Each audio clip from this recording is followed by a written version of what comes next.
এই কলেজ থেকে অনেক ছাত্র নেতৃত্ব বেরিয়েছে।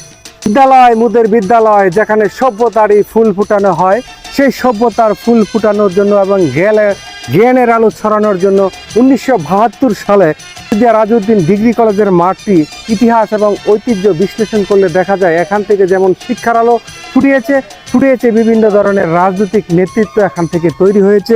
একটা সময় এই হাতিরদিয়া রাজউদ্দিন ডিগ্রি কলেজের মাঠটা ছাত্র এবং ছাত্রীদের দ্বারা থাকতো পরিপূর্ণ।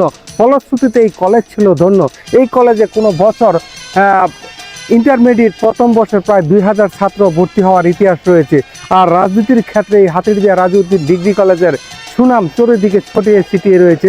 ঠিক তেমনিভাবে আমি এমন একজন রাজনৈতিক নেতার সাথে আজকে দাঁড়িয়ে আছি, যিনি এই হাতিরদিয়া রাজউদ্দিন ডিগ্রি কলেজের সাবেক ভিপি, যিনি হাতিরদিয়া রাজউদ্দিন ডিগ্রি কলেজ থেকে বেড়ে উঠেছেন, রাজনৈতিক জীবনে তিনি পা রেখেছেন। আমি সকল শহীদদের প্রতি গভীর শ্রদ্ধা জানাই। হাতিরদিয়া রাজউদ্দিন ডিগ্রি কলেজ 1972 সালে প্রতিষ্ঠিত হয়েছে। এই কলেজে আমি 1986 সালে ভর্তি হই। আমি যখন কলেজে ভর্তি হই তখন কলেজে হাজার হাজার ছাত্রছাত্রী ছিলেন। আমি প্রথম 87-88 সেশনে জিএস নির্বাচন করি। তারপর 1988-89 সালে ভিপি পদে নির্বাচন করি। ভুট্টু তাপস রবীন পরিষদ, এই পরিষদ পূর্ণ প্যানেলে নির্বাচিত হয়। তখন এই কলেজ ছিল এই হাতিরদিয়া রাজউদ্দিন ডিগ্রি কলেজ ঐতিহ্যবাহী কলেজ ছিল।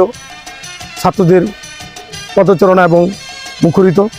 হাজার হাজার ছাত্রছাত্রী দূর দূরান্ত থেকে আসতো, হোস্টেলে থাকতো, লজিং থাকতো, বিভিন্ন জায়গা থেকে এই কলেজে লেখাপড়া করতো এবং লেখাপড়ার মান ছিল খুব ভালো। এবং এই কলেজ থেকে অনেক ছাত্র নেতৃত্ব বেরিয়েছে। বিভিন্ন রাজনৈতিক দলের নেতৃবৃন্দ এই মনোহরদীতে নেতৃত্ব দিয়েছে, জেলাতে নেতৃত্ব দিয়েছে। এই কলেজ একটা ঐতিহ্যবাহী কলেজ। আবার আমরা এই কলেজে আমি বিদ্যুৎ উৎসাহী হিসেবে নির্বাচিত হয়েছি। তা আমার এবার চেষ্টা হলো এই কলেজে অনেক বহুতল ভবন রয়েছে, সুন্দর পরিবেশ রয়েছে, মনোরম পরিবেশ। আবার সেই ঐতিহ্যবাহী এই কলেজ আমরা ঐতিহ্য ফিরে আনতে চাই।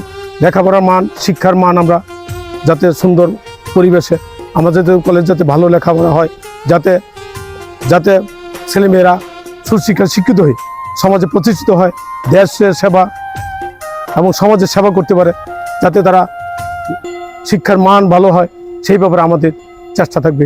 এবং আবার যাতে আগের মতো যাতে এখান থেকে আবার ছাত্র নেতৃত্ব বের হয়, জাতীয় নেতৃত্ব দিতে পারে, জেলা নেতৃত্ব দিতে পারে, উপজেলা নেতৃত্ব দিতে পারে, সেই চেষ্টা আমাদের থাকবে।